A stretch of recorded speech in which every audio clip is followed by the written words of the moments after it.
Bruce Van Natta has the unique distinction of being the only person in the world who has ever lived with 5 major arteries being severed. Bruce is also the first to admit that he wouldn't be here today without the help of 2 angels. Bruce Van Natta loved trucks, and his job as a self-employed diesel mechanic helped this Christian family man live out his power truck dreams and provide for his wife and 4 children. He never gave a second thought to the dangers of working on engines that weighed thousands of pounds until November 16th, 2006. I was working on a Peterbilt logging truck about an hour from our home, and the guy that I was working with that day, the driver of the truck, asked me if I would look and try and diagnose one more problem, one more leak before I left.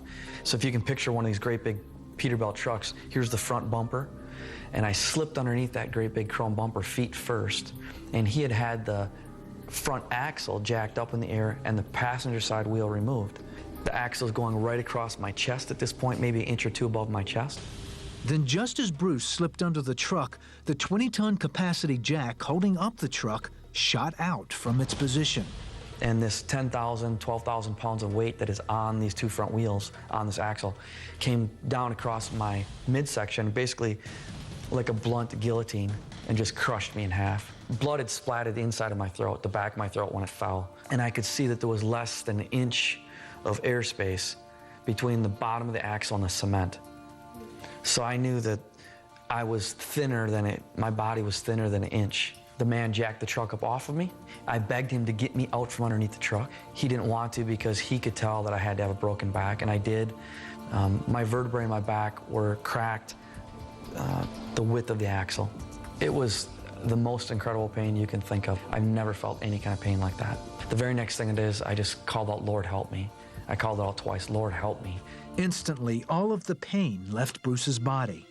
At that point, I went unconscious. My spirit left my body, floated up into the ceiling, and now my spirit is looking down on the accident scene from above. The man I've been working with was on his knees above my body. He's talking, I can hear him talking. He's saying things like, I'm sorry. But on each side of him, also on their knees, was a huge angel. Their heads stuck up at least this much taller than his head. So if you would have stood them up, they would have had to been like 8 feet tall. They did not have wings. They were just very broad shoulders. Again, between the 2 angels and him, it took up the whole front of this truck. There was a bright light shining around each one of them. They were matching bookends. They looked identical.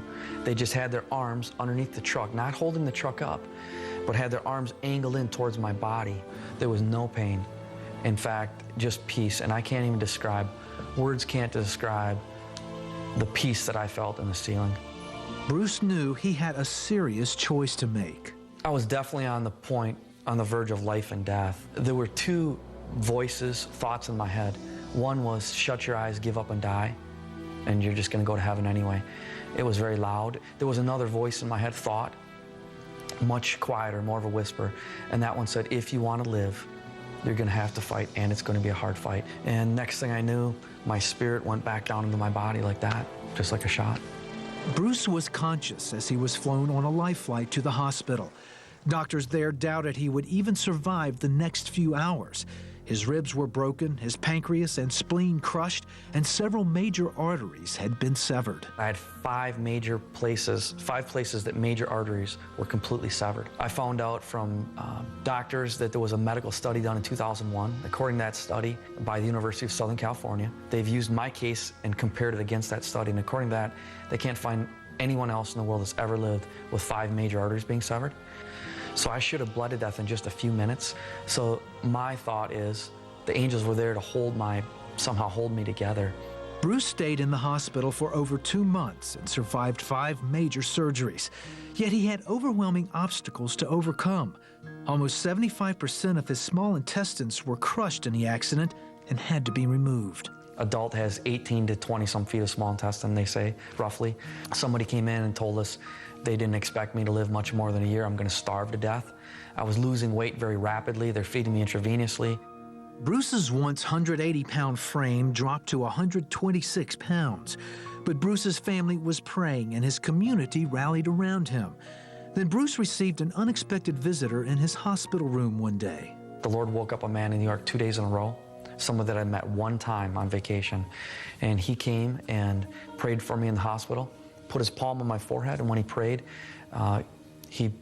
the way Jesus taught us to pray, and he spoke to the mountain, in this case my intestine, and he said, "Small intestine, I command you to supernaturally grow back in length in the name of Jesus Christ."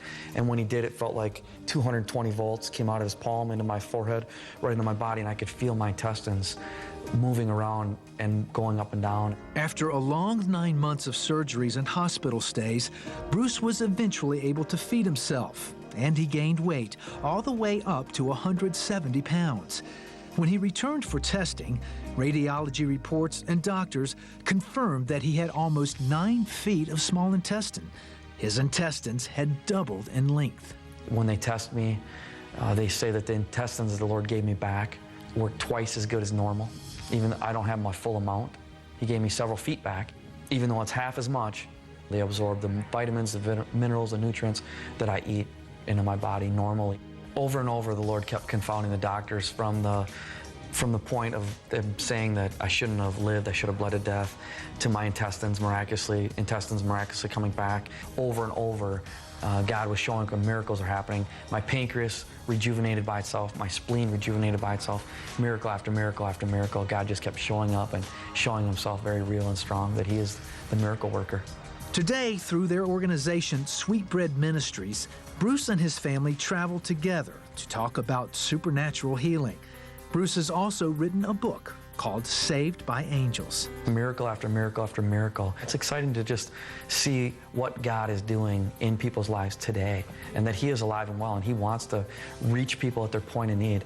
And so we've got a God that loves us more than we can ever imagine, and he pours out his love on us in such an amazing way that it's undescribable.